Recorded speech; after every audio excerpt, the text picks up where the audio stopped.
प्रदेश medical प्रवेश परीक्षा पर्चा लीक होने की वजह से रद्द कर दी गई है। गाजियाबाद के 2 बैंकों में पर्चा रखा गया था, जहां बॉक्स के साथ छेड़छाड़ का शक है। मेडिकल प्रवेश परीक्षा में 1,09,291 विद्यार्थी हिस्सा लेने वाले थे। परीक्षा लखनऊ की किंग जॉर्ज मेडिकल यूनिवर्सिटी आयोजित करा रही थी और सुबह 9 बजे से 12 बजे के बीच में यह परीक्षा होनी थी, लेकिन पर्चा लीक होने की वजह से तमाम जगहों पर जहां पर यह परीक्षा होनी थी वहां पर परीक्षाएं रद्द कर दी गई हैं। 15 शहरों के 213 सेंटर पर परीक्षा होनी थी। 1,09,291 छात्र इसमें शामिल हो रहे थे, लेकिन गाजियाबाद में पर्चा लीक हुआ, उसके बाद तमाम परीक्षाओं को रद्द कर दिया गया है। जितने भी सेंटर पर 213 सेंटर पर परीक्षाएं होनी थी उसको रद्द कर दिया गया है।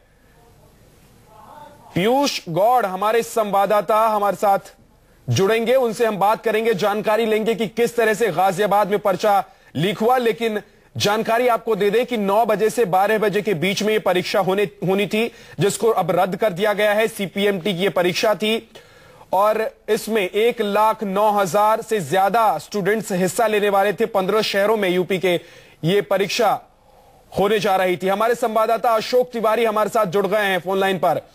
अशोक, क्या जानकारी है, किस तरह से यह परीक्षा लीक हुई? माफ कीजिएगा, अशोक से संपर्क कट गया है, लेकिन पर्चा कैसे लीक हुआ उसके बारे में जानकारी लेंगे। फिलहाल आपको यह बता दें कि 9 बजे से 12 बजे के बीच में जो परीक्षा होनी थी 15 शहरों में, उसको रद्द कर दिया गया है। सीपीएमटी की परीक्षा होनी थी और इस परीक्षा को रद्द कर दिया गया है। 1,09,291 छात्र इसमें हिस्सा लेने वाले थे। किंग जॉर्ज मेडिकल यूनिवर्सिटी यह परीक्षा करवाने जा रही थी, लेकिन पर्चा गाजियाबाद में लीक होने की वजह से तमाम जो सेंटर थे वहां की परीक्षाएं रद्द कर दी गई है। सवाल यह है कि जो बच्चे हैं, जो छात्र हैं, जो तैयारी करके पहुंचे होंगे बाकी शहरों में, बाकी सेंटर पर, उनके लिए भी ये निराशा की खबर है। हमारे संवाददाता अशोक तिवारी एक बार फिर से हमारे साथ जुड़ गए हैं। अशोक, क्या जानकारी है, किस तरह से पर्चा लीक हुआ?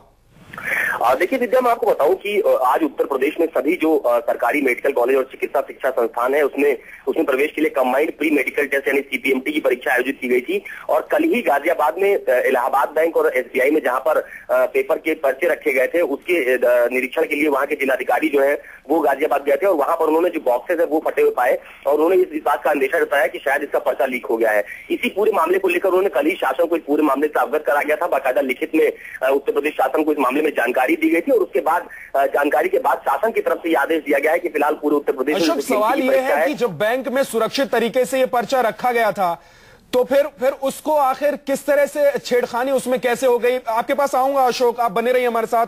इस बीच हमारे संवाददाता पीयूष गौड़ गाजियाबाद से हमारे साथ जुड़ गए हैं। पीयूष, किस तरह से लीक हुआ ये पर्चा गाजियाबाद में?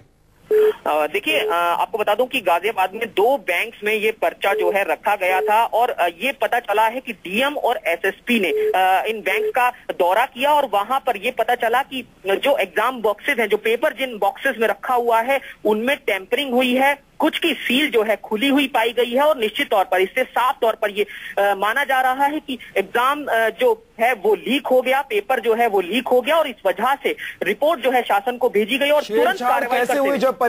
जब तमाम पेपर जो थे, पर्चे जो थे वो बैंक में रखे हुए थे, छेड़छाड़ कैसे हुई, इसके बारे में कोई जानकारी मिली है क्या पीयूष? बिल्कुल, देखिए इस बारे में गाजियाबाद एसएसपी और गाजियाबाद के डीएम से हमारी बात हुई है। उच्च स्तरीय जांच के आदेश जो है इस मामले में दिए जा रहे हैं।